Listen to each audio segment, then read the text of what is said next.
ఈరోజు నేను హైదరాబాద్ నుంచి వస్తున్నాను. నరసన్నపేట కానీ లేదా నిమ్మాడ కానీ, ఇది నిమ్మాడ హైవే ఎగ్జాక్ట్. మరి మంత్రి అచ్చెన్నాయుడు వాళ్ళ ఊరు. నరసన్నపేట అంటే కృష్ణదాసు వాళ్ళు. మరి కృష్ణదాసు నాకు కింజరా పప్పన్న ద్వారా కబురు పెట్టాడు. ఈరోజు హైదరాబాద్ నుంచి వస్తున్నాడు కదా, దమ్ముంటే రమ్మను, చంపేస్తాం, అటాక్ చేస్తాం, నరికేస్తామని చెప్పారంట. సరే, మీరేం చేస్తారో.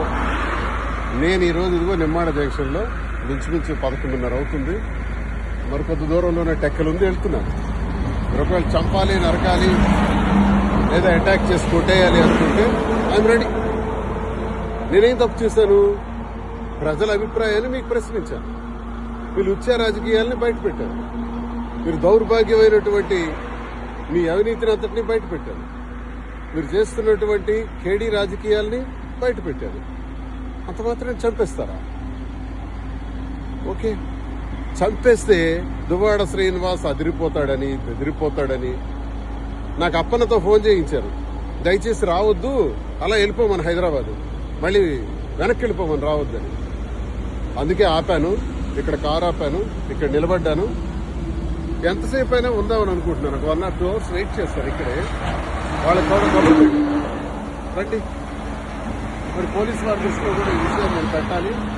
రేపు ఎస్పీ గారిని కూడా కలుస్తాను, అందరి దృష్టిలో పెడతాను, పత్రికాముఖం కూడా విషయం తెలియజేస్తాను.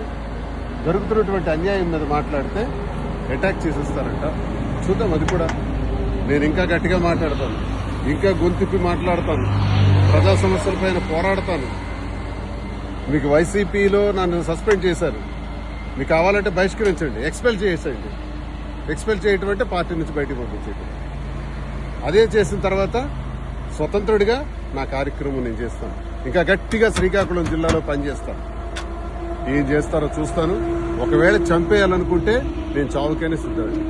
భయపడే రకం కాదు, అదిరే బెదిరే రకం కాదు ఈ దువ్వాడ శ్రీనివాసం తెలియజేస్తున్నాను. ఇంకా 2 hours ఇక్కడే ఉంటాను.